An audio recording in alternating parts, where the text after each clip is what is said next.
कि झारखंड में झारखंडी सांसद विधायक का होना, लोकल लोगों का नेता होना बहुत जरूरी है। और इसी बात को जनता के बीच कहने आए हैं। ये कोई राजनीतिक मंच नहीं है, हम सिर्फ जनता को जागरूक करने पहुंचे हैं। मेरे साथियों, ये जनसंवाद यात्रा का सफर इसलिए शुरू किया गया, 1 मई मजदूर दिवस के दिन इसलिए शुरू किया गया कि इस समाज में जो हाशिए पर खड़े लोग हैं, और जब भी सियासी हक हुकूक की बात आती है, इस लोकतंत्र में, इस जमहूरियत में, जब भी आम आवाम के हक हुकूक की बात आती है, जब जनता के सवालों की बात आती है, तो ये बात हम महसूस करते हैं कि जो लोग हमारे बीच हैं वो हमारे सवालों पर गौर नहीं करते हैं और हमारी समस्याओं के समाधान पर गौर नहीं करते हैं। ये बात मैं इसलिए कह रहा हूं क्योंकि आप गौर करिए कि झारखंड के तमाम इलाकों में झारखंड निर्माण के बाद भी जो लोग हमारा और आपका प्रतिनिधित्व कर रहे हैं वो लोग कौन हैं। इस बात को आपको समझना होगा कि ये झारखंड की धरती बिहार से क्यों अलग हुई थी, ये झारखंड की धरती को बिहार से अलग करने के पीछे का मकसद क्या था। झारखंड की धरती को बिहार से अगर अलग करके एक नया राज्य बनाया गया तो उसके पीछे का उद्देश्य क्या था, इस सवाल को आपको पहले समझना होगा। इसके पीछे कारण यह था कि जब बिहार था, पटना राजधानी हुआ करती थी, तो ये बात जाती थी कि ये पूरा छोटा नागपुर का इलाका, पूरा संथाल का इलाका, गरीब गुरबों का इलाका है, यहाँ पर शोषण होता है, लोगों तक शासन की बात नहीं पहुंच पाती है, जनता अपना बात शासन तक नहीं पहुंचा पाती है। और इसलिए इस इलाके में हमारे पुरखों ने अलग राज्य का आंदोलन किया। इसलिए उस वक्त पूरे सड़क जाम हुआ करते थे, लोग आंदोलन करते थे कि अलग झारखंड राज्य बनाओ।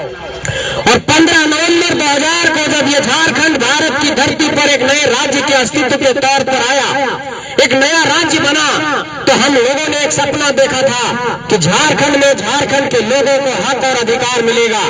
लेकिन झारखंड बने हुए आज 23 साल हो गए हैं, और इन 23 सालों में आप एक बात गौर करिए कि आपके जो हक हुकूक की बात है, आपके सियासी हक हुकूक की जो बात है, जमहूरियत में जो आपके सवालों की बात है, आम आवाम के जो सवालों की बात है, इस राज्य के भीतर से कौन है।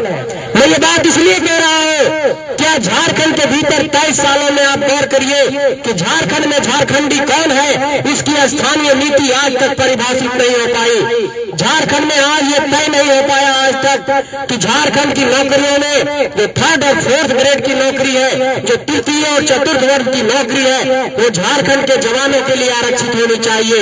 अरे भाई, जब महाराष्ट्र मराठियों के लिए बना, बिहार बिहारियों के लिए बना, तो ये झारखंड झारखंडियों के लिए होना चाहिए कि नहीं होना चाहिए, ये बात मुझे आप बताइए।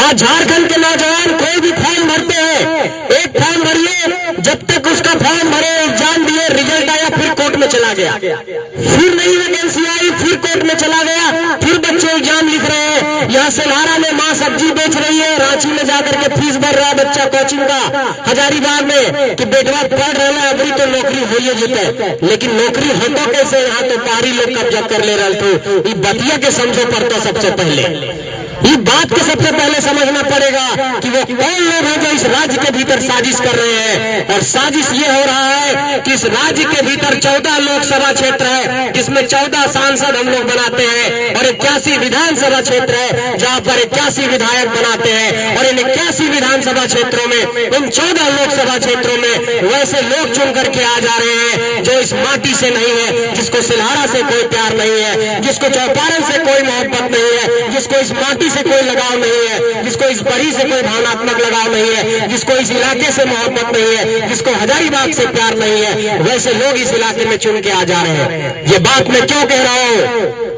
आप इस बात पर गौर करिए कि 1995 के दौर के बाद से जिन लोगों को हम लोगों ने चुना है, क्या उन लोगों ने हमारा कल्याण किया है? क्या वे लोग इस माटी के हैं? क्या उनको इस माटी से कोई मोहब्बत है? क्या इस माटी के लिए वो चिंतित है? क्या इस माटी की पीड़ा उनके कार्य शैली में दिखाई पड़ती है? मैं ये चैलेंज के साथ कहता हूँ कि इन लोगों ने सिर्फ इस धरती को ठगा है, इन लोगों ने सिर्फ इस धरती को एक तरीके से छला है।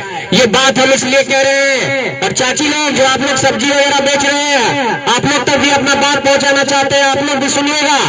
देखिए, नेता सब क्या कर ले से यहाँ पर मान लिया जाए कि सिलहारा है, चौपारण है, और और यहाँ पर सब्जी बेच करके सोचता कि अपन अपनी बेटी के बहू के पढ़ेती बड़ी दूर न जाए पड़ते पढ़ेता कैसे 20-30 साल से एगो कॉलेज ना बना पाए तो बेटी बहू का मिले एगो महिला कॉलेज नहीं है इस इलाके में। इस पूरे इलाके में गौर करिए, चौपारण में गौर करिए, चंदवारा में गौर करिए, पदमा में गौर करिए, बढ़ी में गौर करिए, आपकी बेटी बहन के लिए ढंग से कॉलेज नहीं खोला गया है। ये लोग चाहते हैं कि आपके लोग पढ़ ना सके, ये लोग चाहते हैं कि आपके लोग तालीम न हासिल कर सके, ये लोग चाहते हैं कि आपके लोग अगर पढ़ लिख जाएंगे तो होशियार बन जाएंगे, ये लोग चाहते हैं कि आपके बाल बच्चे पढ़ जाएंगे तो नौकरी में चले जाएंगे। इसलिए ये लोग चाहते हैं कि बेवकूफ बना करके रखो, शराब की तस्करी में, अफीम की तस्करी में लोगों को लिप्त कर दो।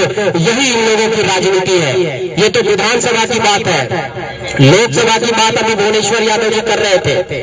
आप सोचिए कि जो इस इलाके के सांसद हैं वो कहते हैं कि हम विदेश से पढ़ करके आए हैं और विदेशों की डिग्री हमारे पास है, विदेशों की डिग्री होने के कारण मैं बहुत शिक्षित सांसद हूं। लेकिन उनसे मेरा एक सवाल है कि अगर आप बहुत शिक्षित सांसद हैं, आपके पास IIT की डिग्री है, आपके पास हार्वर्ड यूनिवर्सिटी विदेश की डिग्री है, आप बहुत बड़े शख्सियत के बेटे हैं, आपके पिताजी राष्ट्रपति पद के उम्मीदवार रहे, तो मैं ये सवाल पूछना चाहता हूं कि हमारी बहनों के लिए, हमारे भाई के लिए इस इलाके में 20-30 सालों में आप लोगों ने एक कॉलेज क्यों नहीं खोला? ये सवाल बनता है कि नहीं बनता है? ये सवाल मैं करना चाहता हूं। साथियों, आप जानते हैं एक उर्दू में ही कहावत है कि डिग्रियां तो तालीम की रशीद है और जो असली इल्म है वो किरदार में नजर आता है।